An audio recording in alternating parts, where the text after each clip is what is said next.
무너진 여리고성. 이 말씀의 내용은 어느 정도 다 알고 있죠. 하지만 오늘 우리는 이 무너진 여리고성이 어떤 의미를 우리에게 주고 있는가, 이 사건은 정말 무엇을 우리에게 전달해 주고 있느냐, 그 말씀입니다. 이스라엘 백성들이 애굽에서 나와서 이제 광야에서 40년 동안 삽니다. 그리고 드디어 광야의 생활 그 끝 앞에는 가나안 땅이 눈앞에 보였습니다. 지금까지 이스라엘을 인도했던 모세는 느보산에서 죽었고, 그리고 모세의 뒤를 이어 여호수아가 후계자가 되어 이스라엘을 인도하고 있었습니다. 그리고 앞에 가로막혔던 요단강을 하나님의 능력으로 물을 가르시고 마른 땅으로 건너가게 되었습니다. 그런데 바로 눈앞에는 도저히 공격할 수 없는 어마어마한 큰 성이 기다리고 있었습니다. 바로 그것은 여리고성이었습니다. 우리가 이미 말씀을 통해서 알다시피 기생락과 그 여호수아 12 정탐꾼들의 이야기를 통해 이스라엘 백성들이 바로 누구라는 걸 소문을 준 그들이 드디어 이스라엘 백성들이 요단강을 건너왔다 하니까 성문을 굳게 닫고 꼼짝 않고 그 안에 있었던 거예요. 그 성은 바로 난공불락성이라 사람의 힘으로는 무너뜨릴 수 없는 그런 성이었다는 겁니다. 이처럼 아무도 오가는 사람도 없고 성문도 굳게 닫혀 있는 상황에서 하나님께서 여호수아에게 이렇게 말씀하십니다. 보라, 내가 여리고와 그 왕과 그 백성들을 다 너에게 주었다. 무슨 말씀입니까? 염려하지 마라. 내가 다 계획이 있으니 너희는 내 계획대로 하면 그 성은 무너진다. 그리고 그 성을 차지해 줄 것이다. 그러니까 이렇게 하라. 자, 맨 먼저 무장한 군사들을 앞에 세워라. 그리고 그 뒤에는 제사장 7명을 선택하되 나팔을 불 줄 아는 그 나팔수의 제사장들을 7명을 세워서 나팔을 잡게 하고, 그리고 그 가운데 바로 나팔수 뒤에는 언약궤를 맨 제사장들이 서게 하라. 그리고 그 언약궤를 맨 그 뒤에는 바로 후군, 다른 군사들도 세우고 그 군사들 뒤에는 이스라엘 백성들을 세워라. 그래서 이 여리고성을 도는데 나팔을 불고 매일 한 바퀴씩 돌아라. 그런데 사람들은 절대 입을 열어서 말을 하면 안 된다. 오직 나팔만 소리를 내고 이 성을 하루에 한 바퀴씩 돌아라. 이렇게 엿새 동안 돌고 나머지 7일째는 6바퀴를 돌 때 조용히 있다가 7바퀴째는 나팔 소리를 길게 불어서, 그러니까 크게 길게 불어서 이걸 신호로 하여 백성들에게 외치라, 함성을 지르는데 모두 한 목소리로 크게 함성을 지르면 바로 그 성이 무너지게 될 것이다. 이렇게 여호수아에게 말씀하셨습니다. 그래서 여호수아가 이제 모든 사람들 하나님의 명령대로 했습니다. 그래서 모든 사람들 앞에서 무장한 군사들이 앞서고, 그 다음에는 나팔을 부는 제사장들이 7명 서고, 그리고 가운데는 하나님의 언약궤를 맨 제사장들이 있고, 그리고 그 다음에는 후군이 있고, 그 다음엔 백성들 와서 하루에 한 번씩 그렇게 돌기 시작했습니다. 그리고 6일이 지났습니다. 이제 7일째 마지막 날이 되었습니다. 마지막 한 바퀴를 남겨놓고 제사장 나팔을 길게 불었습니다. 그때 이스라엘 전 백성들이 하나님께서 이 성을 우리에게 주셨느니라 하면서 우와 했는지 더 크게 소리를 지르는지 모르지만 함성을 지르기 시작했습니다. 그때 그 성벽은 무너지고 그리고 그 성은 함락되고 말았습니다. 여러분, 여리고성은 어떤 성입니까? 사람이 공격할 수 없는 그런 성이라고 했습니다. 그는 어떻게 사람의 힘과 무기를 사용하지 않고 그 성을 무너뜨릴 수 있었느냐 하는 것입니다. 하나님께서 여호수아에게 말씀하시길, 보라, 내가 여리고의 그 왕과 그 용사들, 백성들 내 손에 넘겨주었다고 말씀하셨습니다. 근데 가장 중요한 것은 뭐냐? 자, 순서를 한번 봅시다. 처음에 무장한 군사들, 그리고 나팔을 든 제사장들, 그리고 가운데에 언약궤를 맨 제사장들, 그리고 후군, 그리고 백성들. 순서가 5번째인데 맨 가운데에 어디가 있습니까? 맨 가운데 언약궤입니다. 중요한 것은 언약궤입니다. 자, 이 언약궤는요, 하나님의 임재요, 하나님의 법, 하나님의 말씀을 상징합니다. 그러니까 하나님이 그 한가운데에 계셨다라는 것입니다. 하나님께서 그 한가운데에 계셔서 이스라엘 백성들과 함께 하셨다는 겁니다. 언약궤는 약속의 궤입니다. 광야에서부터 그들은 모세의 10개 2계명, 만나 한오멜 아론의 쌍난 지팡이가 그 안에 들었습니다. 그것을 제사장들이, 하나님의 제사장들이 메고 한가운데서 매일 한 바퀴씩 그렇게 묵묵히 돌고 있었습니다. 하나님도 함께 돌고 계셨다는 것입니다. 하나님이 이스라엘 백성들과 함께 그렇게 7일 동안 계속 돌고 계셨다는 것입니다. 하나님은 하나님의 백성들과 하나님의 사람들과 하나님의 종들과 함께 하십니다. 이것은 무엇라고 말하고 있습니까? 이것은요, 우리는 하나님의 임재, 하나님의 계심과 하나님의 약속의 말씀을 믿고 살아야 한다는 것입니다. 왜냐하면 이스라엘 백성들은 그 여리고성을 돌 때 하나님의 약속의 말씀, 이성을 주셨다는 것, 이성을 무너지게 할 것이라는 것, 이 말씀을 여호수아를 통해서 들었어요. 그리고 그 말씀을 믿고 언약궤를 중심으로 해서 여리고성을 계속 돌았습니다. 여러분, 교회가요, 건전하고 건강하고 거룩하게 부흥하고 성장하려면 하나님 말씀 중심이 되어야 합니다. 교회는 숫자가 많아질 수 있습니다. 외형적으로 크게 성장할 수 있습니다. 예배당 건물도 크게 짓고요, 수천억씩 들여서 지을 수 있습니다. 하지만 그곳에 하나님이 계시느냐 안 계시느냐는 그 교회의 예배와 그 교회에 선포되는 하나님의 말씀입니다. 왜냐하면 이스라엘 백성들에게 함께 하셨던 것은 영적인 하나님보다 언약궤를 통해서 하나님의 계심을, 하나님의 임재를 그들에게 보여주셨고요, 그 안에 하나님의 말씀이 있었습니다. 하나님의 말씀을 통해서 이스라엘 백성을 다스렸고, 하나님 그 언약궤를 통해서 내가 너희와 늘 함께 있다라고 하는 것을 늘 보여주셨습니다. 때문에 교회는요, 하나님 말씀이 온전하고 바르게 선포되어야 합니다. 그리고 그 가운데 백성들이, 성도들이 하나 될 때 교회가 바르고 온전하게 건전하게 성장할 수 있는 거지요. 숫자가 많은 것도 교회지만 더 중요한 건 그 안에 성도라는 것입니다. 아무리 농사를 많이 지어도 깐부기가 많으면 옛날 풍내에 놓고 바람 불리 다 날아갑니다. 알곡은 떨어지고 쭉쟁이는 다 날아가요.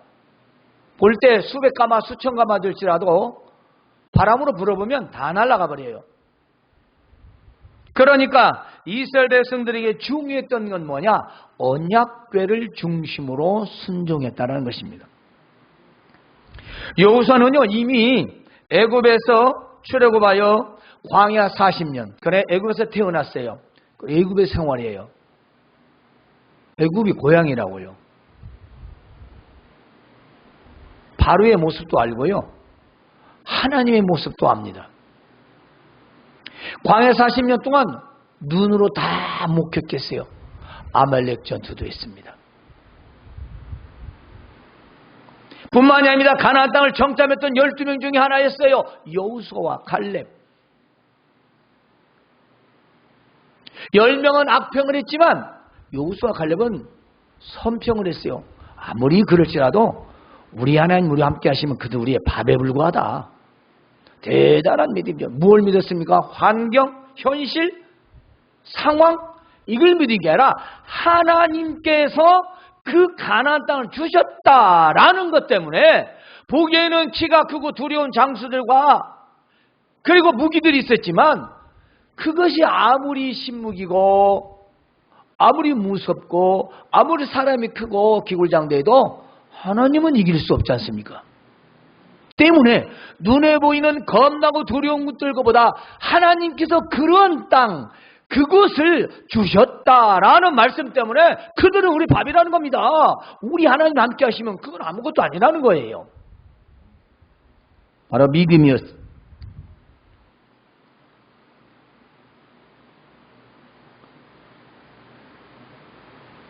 때문에 우리가 하루에 한 번씩 이스라엘 백성들이 그 돌고 돌았던 가운데 그 중심의 리더는 여호수아였습니다.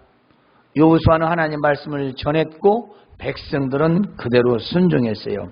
뿐만이 아닙니다. 이렇게 된 데는 또 이스라엘 백성들의 순종이 있었어요. 자, 요단강을 건너올 때 어떻게 됐습니까? 제사장들이 언약궤를 메고 그 강가에 발바닥을 물에 대고 멈추면 그렇습니다. 물이 넘쳐서 다른 곳에 쌓일 것이라. 그러니까 제사장들 보고 언약궤를 메고 강가로 들어가라는 겁니다. 들어가서 발을 디뎌 물속에. 그러면 물이 멈출 것이라. 이걸 믿었던 제사장들. 그렇지 않습니까? 그런데 거기에 누가요? 언약궤 하나님의 임재. 하나님이 함께 하셨다는 것입니다. 그리고 그 언약궤를 메고 어디가 있습니까? 강 한가운데 계속 서 있었습니다. 언제까지? 이스라엘 백성들이 다 건너갈 때까지. 그 맨 뒤에 언약궤가 가게 됩니다. 뭘 말할까요? 바로 하나님 중심, 하나님의 임재, 하나님 말씀 중심을 바로 우리는 생각할 수 있습니다. 하나님께서 이스라엘 백성들과 함께 하셨고 그리고 그들은 묵묵히 순종하며 따라갔던 거죠.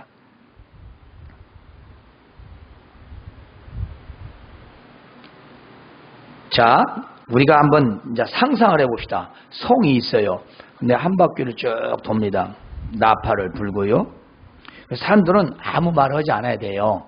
여러분, 그게 한두 명도 아니고 대략 200여만 명은 되는데 어떤 사람이 정말 말을 한마디도 안 했을까요? 아마 서근서근 할 수도 있겠죠. 어느 정도는. 하지만 7바퀴를 돌아서 무너질 때까지 과연 그 백성들은 어땠을까요? 좀 얼마나 믿었을까요? 아마 둘 중 하나겠죠? 믿었거나 안 믿지만 말을 하지 않았거나. 왜냐? 하나님께서 하지 말라고 하시니까 안 했겠죠. 하지만 저는 요단강을 건너왔기 때문에 하나님께서 여리고성을 무너뜨릴 것임을 그들이 모두 믿었다라고 생각합니다. 왜냐? 지금 방금 요단강에서 건너왔으니까 적어도 맞아. 이 강을 마른 땅으로 만들어서 건너게 하셨잖아. 그러니까 이 성도 무너뜨릴 거야. 한번 우리 입 다물고 조용히 따라가 보자. 아마 그랬던 사람도 많았을 거예요. 여호수아를 중심으로 모든 백성들이 하나님의 말씀을 믿고 순종하여 7일을 기다리며 명령대로 돌았던 것입니다. 거기는 하나님도 함께 하셨다는 것입니다. 현실의 기독교인들 중에도요, 하나님을 싫어합니다. 이 말은 하나님 믿는 걸 싫어해요. 그러니까 신앙생활을 하지만 그 신앙생활은 종교적 신앙생활이라는 거죠. 그래서 세상의 현대 과학, 그리고 지식들, 경험들, 세상의 방법들을 더 의지하면서 살아가기를 좋아하지요. 왜냐하면 그것들 눈에 보입니다. 그리고 계산이 될 수 있고요. 알 수가 있어요. 그런데 하나님이 하시는 도무지 계산할 수도 없고 알 수도 없고 뒤어도 마치 세상 말로 재수가 좋아서 우연의 일치로 뭐 그냥 복이 있어서 이렇게 생각을 하기 때문이에요. 그러니까 하나님의 실제적인 운행, 움직이심, 하나님이 나에 대한 행동을 감지하지 못한다는 거죠. 왜냐? 너무 살기 좋으니까. 살기 좋으니까. 하지만 만물과 만사의 주관자는 하나님이신 것을 우리는 잊지 말아야 합니다. 우리가 세상에 사는 동안 여리고성과 같은 일들을 만날 수 있습니다. 교회도 마찬가지입니다. 개인 일도 마찬가지입니다. 우리가 기억해야 할 것은 선한 일에는 합력하여 선을 이루라 하는 말씀이 있습니다. 선한 일. 죄를 짓는 데는 우리가 나누어져야 되지만 선을 행하기 위해서는 우리가 합력해서 선을 이루어야 합니다. 그 가장 큰 선은 하나님의 일입니다. 복음의 역사의 일이지요. 당시에 여리고성을 도는데 만약 한 명이라도 불순종하여 소리를 질렀다면 어떻게 됐을까요? 아니면 제멋대로 하면서 자기 스타일이었더라면 어떻게 됐을까요? 이스라엘 백성들이 종종 마음에 들진 않지만 때로는 엄청난 순종을 했어요. 그때마다 하나님은 굉장한 축복을 그들에게 주셨습니다. 그들이 한 사람의 잘못을 인하여 엄청난 전쟁을 통해 사람이 죽은 사건도 있어요. 우리 뒤에 보면 아간입니다. 하나님에게 바쳐진 것. 하나님에게 바쳐진 건 하나님 앞에 드려야 할 것. 전리품, 물품, 귀금속, 요즘 말하는 돈. 하나님께 바쳐질 것을 가만히 숨겨놓은 거예요. 하나님 것을. 어떻게 됐습니까? 요만한 아이성을 이기지 못하고 사람만 죽습니다. 나중에 알게 되잖아요. 이스라엘 백성 중에 그 한 사람 때문에 수천 명이 죽습니다. 그 한 사람 때문에 자기 가족까지 전멸을 당해요. 여러분, 나 한 사람의 잘못이 나 한 사람 잘못이 아닙니다. 교회는요, 나 한 사람의 잘못, 가정도 한 사람의 잘못이 그걸 끝납니까? 그 한 사람 때문에 가정이 파괴되는 건 우리가 눈으로 날마다 봅니다. 그 한 사람 때문에. 교회도 가정도 마찬가지예요. 한 사람 때문에 교회는 다 흩어지고 다 나눠지는 거예요. 왜냐? 교회는 완전한 곳이 아니에요. 이스라엘 백성들도 완전한 게 아니에요. 그 불평불만한 사람들 얼마나 많습니까? 그래서 징계당하잖아요. 다 죽잖아요. 1, 2세대는 다 죽고 없고 지금 3, 4대만 건너온 거예요.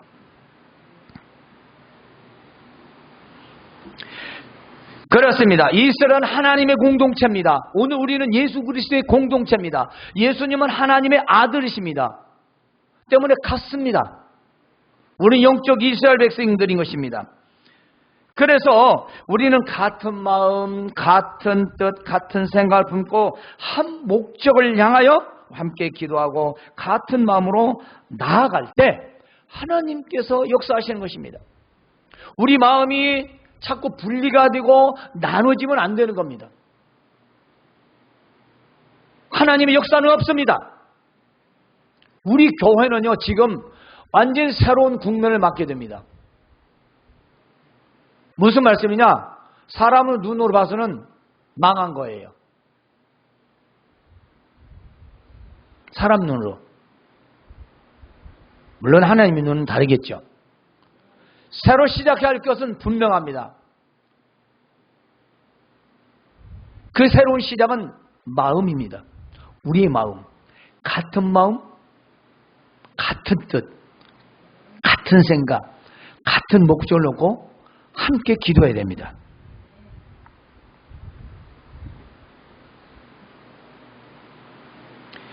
우리가 하나님 말씀에 순종하면요, 여리고성의 기적은 얼마든지 일어납니다. 왜냐? 하나님께서 세우신 교회는 망하지 않습니다. 사람이 세운 교회는 망할 수 있습니다. 때문에 우리의 믿음은 바로 순종을 말하죠. 바로 믿음은 순종과 늘 함께 있는 것입니다. 하나님 말씀이 현실적으로 믿어지지 않고 믿기지 않아도 하나님이 누구신지를 믿는다면 우리는 말씀과 명령하신 것을 우리는 믿고 따라야 합니다. 여호수아와 이스라엘 백성들이 하나님의 말씀을 듣고 순종했을 때에 하나님은 능력을 나타내셨습니다. 그리고 그 여리고성을 무너지게 하셨습니다. 여리고성은 사람의 힘이나 계산이나 그 어떤 것으로도 되지 않습니다. 더군다나 여호수아의 전략 전술이 무너지게 한 것도 아니라는 겁니다. 오직 이 성과 왕과 백성들은 너희에게 주셨다 라는 그 말씀만 믿었어요. 오늘날 우리가 현실적으로 생각합시다. 하나님께서 내가 너를 잘되게 하고 형통케 하고 복을 주겠다 수도 없이 말씀하십니다. 하나님 말씀을 통해서 읽을 수 있고요, 저를 통해서 증거가 됩니다. 하지만 하나님께서 내가 너를 형통케 하려는 조건이 있습니다. 하나님 말씀에 순종이었습니다. 다른 게 아니었습니다. 하나님 말씀에 순종, 하나님을 경외하고 하나님 말씀을 따르는 것, 그것밖에는 아무것도 없습니다. 그럼에도 불구하고 하나님 말씀에 순종하기보다는 오늘날 현실적인 것에 눈을 돌리는 사람들이 얼마나 많습니까? 때문에 하나님의 역사는 일어나지 않습니다. 어떤 역사만, 사람의 역사만 일어납니다. 그래서 수단과 방법을 가리지 않고 돈을 벌여야 되고, 그래서 부유해지면 자기의 인생 스타일로 멋지게 살려고 합니다. 세상 사람들과 뭐가 다르겠습니까? 하나님의 역사는 지금도 계속 일어나고 있습니다. 세상의 국제사회가 어떻게 돌아가든 그 모든 주관자는 하나님이시라는 것입니다. 오늘 우리가 보면 한일 관계든 미국 관계든 북한 관계든 러시아 관계든 중국 관계든 마찬가지입니다. 이 모든 건 하나님 뜻 안에 있다는 것입니다. 우리가 정말 나라와 민족을 위해서 기도해야 하는 것입니다. 우리가 국민으로서 해야 할 일도 있지만 그보다 더 하나님을 향해서 우리가 기도할 때에 같은 마음으로 민족을 위하여 기도할 때 바로 여리고성과 같은 모든 국제적인 문제, 그리고 우리나라의 문제, 그리고 교회의 문제, 그리고 내 개인적인 문제도 해결된다는 것입니다. 왜냐? 그 역사의 주관자는 하나님이시기 때문입니다.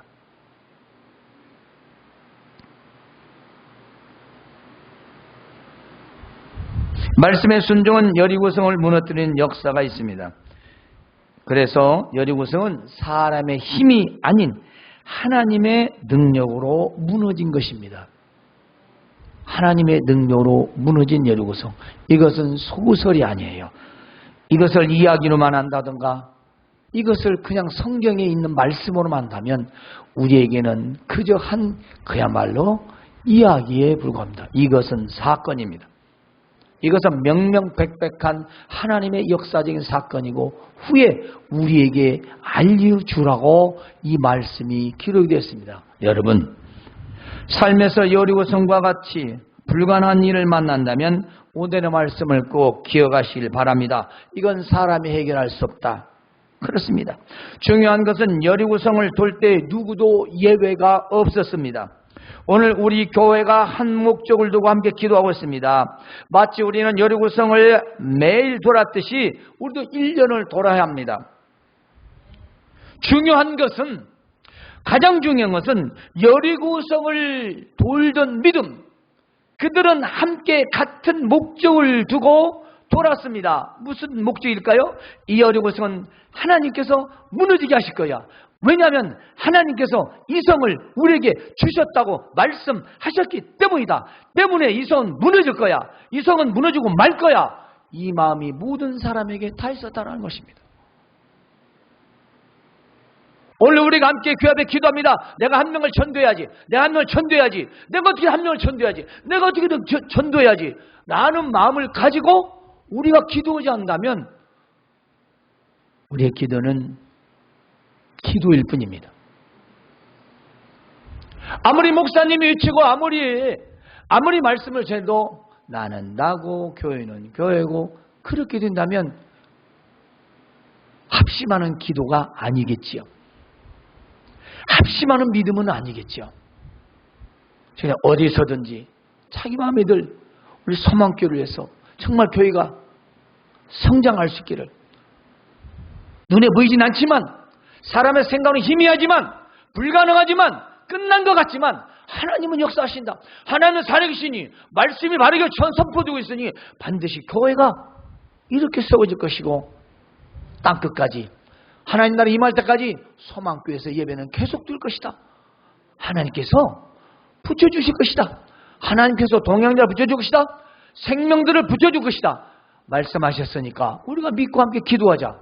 적어도 우리는 그렇게 함께 기도해야 될 줄로 믿습니다. 여리고성을 매일 돌 때 같은 마음으로 돌아왔습니다. 누구도 여유가 없어요. 아무도 여유가 없어요. 목사님 열심히 하세요.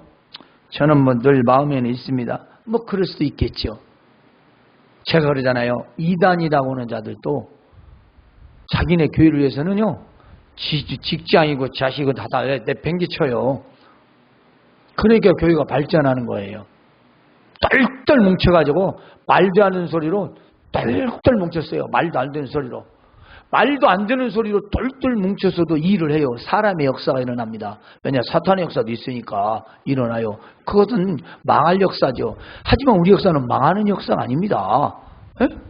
완벽하고 완전한 하나님의 역사죠. 때문에 우리는 지금 여리고성을 아무 말 없이 매일 한 바퀴를 돌고, 그것도 6일 7일간이나 계속 돌면서 만약 입에서 불평불만이 나왔더라면 어떻게 됐을까요? 하나님의 뜻은 모르겠지만 그대로 어떤 대가가 주어졌을 거예요. 그걸 보면 알 수 있어요. 아간. 징그럽게 말도 안 들어. 그 성에 가면 아무것도 건들지 말라니까. 하나님께 바쳐진 거 건들지 말라니까. 그거 손댔다가, 그죠? 그 중에도 말 듣지 않는 자가 있어요. 하지만 전체적으로 봤을 때 하나님 뜻에 순종해서 함께 돌았다라는 것입니다. 그렇습니다. 중요한 것은 마치 여리고성을 도는 믿음으로 모두 함께 말씀에 순종하고 기도해야 된다는 것입니다. 여러분 기억하십시오. 여리고성을 무너뜨린 분은 살아계신 하나님이십니다. 우리 모두의 기도를 들어주시는 분도 살아계신 하나님이십니다. 우리 하나님 앞에 우리 교회의 문제, 나라와 민족의 문제, 그리고 우리 성도들 각 여러분의 개인의 문제까지도 합심해서 기도하여 응답받으시는 여러분 되시기를 주님의 이름으로 축원합니다. 하나님 우리 아버지